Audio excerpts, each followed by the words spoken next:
پیارے بھائیوں، اللہ کے نبی صلی اللہ علیہ وسلم کے اوپر جب پہلی وحی نازل ہوئی، غار حرا میں تھے، اکیلے تھے، حضرت جبرائیل علیہ السلام تشریف لائے، اچانک ظہور ہوا۔ پیارے نبی صلی اللہ علیہ وسلم اس ناگہانی حالت سے کافی پریشان ہو گئے۔ حضرت جبرائیل علیہ السلام نے فرمایا اقرا۔ حضور صلی اللہ علیہ وسلم بولے میں پڑھا ہوا نہیں ہوں۔ حضرت جبرائیل علیہ السلام نے حضرت پیارے نبی صلی اللہ علیہ وسلم کو کلیجے سے لگا کر بھیجا، اتنا زوردار بھیجا کہ نبی کریم صلی اللہ علیہ وسلم کو تکلیف بھی ہوئی۔ اس کے بعد پھر فرمایا کہ پڑھو۔ حضور اکرم صلی اللہ علیہ وسلم نے فرمایا کہ ما انا بقاری، میں پڑھا ہوا نہیں ہوں۔ دوسری مرتبہ بھی بھیجا، پھر نبی کریم صلی اللہ علیہ وسلم کو تکلیف ہوئی۔ تیسری مرتبہ بھی بھیجا، پھر نبی کریم صلی اللہ علیہ وسلم نے تکلیف محسوس کی۔ پھر نبی کریم صلی اللہ علیہ وسلم کے سامنے حضرت جبرائیل علیہ السلام نے پہلی وحی میں یہ آیتیں نازل فرمائیں۔ اللہ تبارک و تعالیٰ نے اقرأ بسم ربک الذی خلق۔ یہ عجیب سا واقعہ تھا، اللہ کے نبی صلی اللہ علیہ وسلم کی زندگی میں ناگہانی طور پر آ گیا تھا۔ پیارے نبی صلی اللہ علیہ وسلم کا دل زور زور سے دھڑکنے لگا۔ غار حرا سے نیچے اتر کر تشریف لائے، گھر پہنچ کر اپنی بیگم سے فرمایا زملونی زملونی، مجھے اڑا دو مجھے اڑا دو۔ یہ جو بند پریشاں تھا، کپکپی سی کیفیت تھی، شاید سردی بھی لگ رہی تھی، اس لیے مجھے اڑا دو مجھے اڑا دو فرمایا۔ حضرت خدیجہ رضی اللہ تعالیٰ عنہ نے آپ کی یہ کیفیت دیکھ کر آپ کو چادر کے نیچے اڑا دیا۔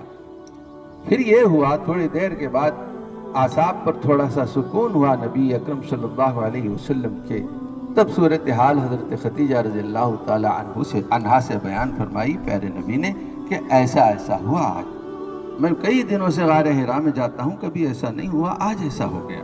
یہاں سے حضرت خدیجہ رضی اللہ تعالیٰ عنہ کی باتیں ہماری گفتگو سے جڑی ہیں۔ حضرت خدیجہ رضی اللہ تعالیٰ عنہ نے نبی اکرم صلی اللہ علیہ وسلم سے 15 برس کی بڑی تھیں، تجربہ کار تھیں، سمجھدار تھیں۔ ان کا تجربہ، ان کی سمجھ بوجھ کا یہاں اندازہ ہوتا ہے کہ نبی اکرم صلی اللہ علیہ وسلم کو تسلی دیتی ہیں، کلا ابشر، کلا ہرگز نہیں، آپ خوش ہو جائیں، ابشر واللہ لا یخزیک اللہ ابدا، خدا کی قسم اللہ آپ کو ذلیل نہیں کرے گا، رسوا نہیں کرے گا۔ یہ لفظ ہے مجھے آپ کے سامنے پیش کرنا۔ اللہ تبارک و تعالیٰ آپ کو رسوا نہیں کرے گا۔ کیوں؟ اس لیے کہ آپ کچھ کام کرتے ہیں جس کی وجہ سے اللہ تبارک و تعالیٰ آپ کو رسوا نہیں کرتا۔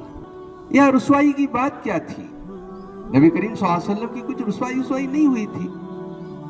نبی کریم صلی اللہ علیہ وسلم نے اپنے اعصاب پر جو کیفیت محسوس کی، خدیجہ رضی اللہ تعالی عنہ نے تسلی دی کہ اللہ آپ کو بے یار و مددگار چھوڑ کر رسوا نہیں کرے گا، آپ کو چھوڑے گا نہیں۔ آخر چھوڑنے کی وجہ کیا ہے؟ پہلی بات یہ ہے انک لتصل الرحم، آپ رشتہ داروں کا خیال رکھتے ہیں، رشتہ داریاں جوڑتے ہیں، رشتہ داروں کے مددگار ہوتے ہیں۔ نبی کریم صلی اللہ علیہ وسلم اس کا بڑا اہتمام فرماتے تھے۔ حضرت خدیجہ فرماتی ہیں کہ جب یہ کرتے ہیں آپ تو اللہ آپ کو رسوا نہیں کرے گا۔ پھر دوسری بات نبی حضرت خدیجہ رضی اللہ تعالی عنہا نے یہ فرمائی، آپ سچ بولتے ہیں، جھوٹ نہیں بولتے۔ سچ بولنے والوں کو اللہ تبارک و تعالی رسوا نہیں کرتا، جھوٹے رسوا ہوتے ہیں۔ ہمارے یہاں بھی کہتے ہیں جھوٹے کا منہ ہوتا ہے کالا۔ تو آپ سچ بولتے ہیں، آپ کو رسوا نہیں کرے گا اللہ تبارک و تعالی۔ نبی اکرم صلی اللہ علیہ وسلم نے فرمایا، کسی نے پوچھا اے اللہ کے رسول، ایک آدمی ایمان والا ہو کر بھی بزدل ہو سکتا ہے؟ فرمایا ہو سکتا ہے۔ کنجوس ہو سکتا ہے؟ ہو سکتا ہے۔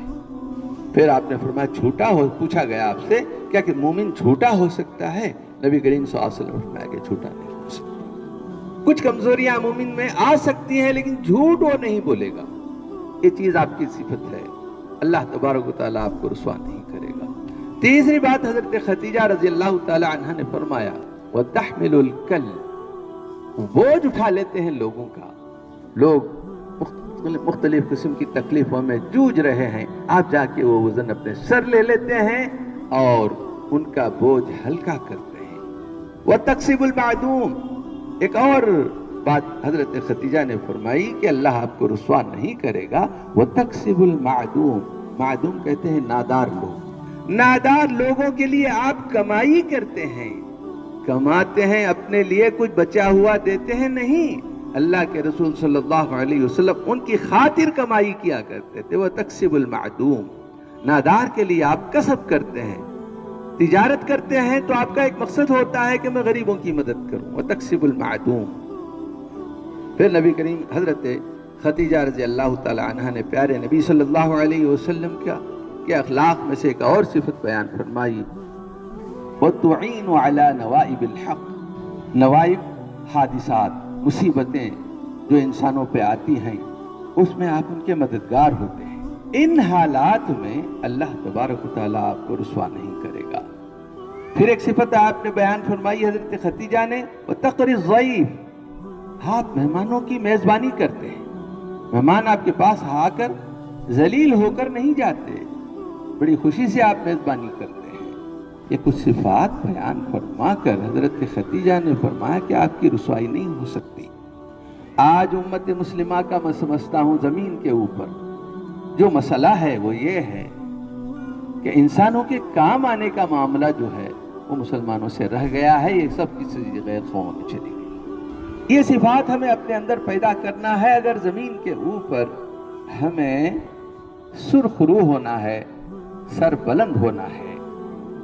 نبی کریم صلی اللہ علیہ وسلم نے فرمایا، تم میں سے بہتر انسان وہ ہے جس کے اندر اچھے اخلاق ہوں۔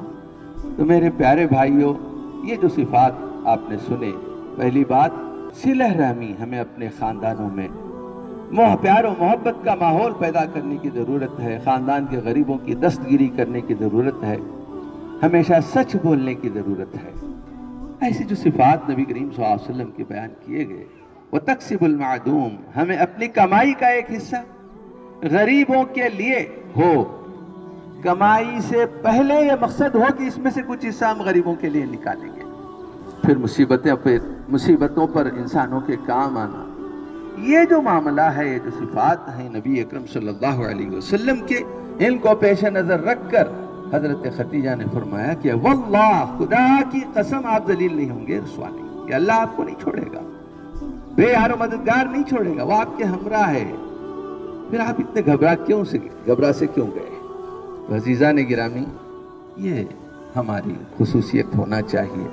اللہ تبارک و تعالیٰ نے فرمایا، وَأَمَّا مَا يَنْفَعُ النَّاسَ فَيَمْكُثُ فِي الْأَرْضِ، انسانوں کو نفع پہنچانے والی قوم زمین پہ عزت پاتی ہے، اس کو ثبات حاصل ہوتا ہے، اس کو جماؤ حاصل ہوتا ہے، اس کو عزت ملتی ہے۔ چھوٹا موٹا کام بھی کرتے ہیں تو اس میں ریاکاری ہماری شامل ہو جاتی ہے۔ ایسے کاموں سے کرنے سے نہ کرنا بہت بہتر ہے، اس سے رسوائی بہت جلدی آ جاتی ہے، آخرت میں نہیں زمین پہ آ جاتی ہے۔ تو میرے پیارے بھائیوں، میں نے یہ نتیجہ اخذ کیا ہے کہ امت مسلمہ زمین پہ بحیثیت ایک امت، ملت اور قوم کے عزت چاہتی ہے تو اپنے بساط بھر دوسروں کے کام آئے، کیونکہ اللہ تبارک و تعالیٰ نے ان کے تعلق سے کہا، اخرجت للناس، تم مسلمانوں دوسروں کے لیے پیدا کیے گئے ہو۔ اپنے لیے تو سبھی جیتے ہیں، عیش و عشرت کے لیے جیتے ہیں لاکھوں آدمی، کچھ رہے حق کے لیے بھی جسم و جاں پیدا کریں، کماؤ، بڑی بلڈنگ بناؤ، کماؤ اور کرتے جاؤ، سب اپنے لیے کرتے جاؤ۔ میرے عزیزوں، یہ ہمارا منصب نہیں ہے۔ قرآن کی روشنی میں کنتم خیر امہ اخرجت للناس، تم بہترین انسان ہو، امت ہو، اس لیے کہ تم دوسروں کے لیے پیدا کیے گئے ہو۔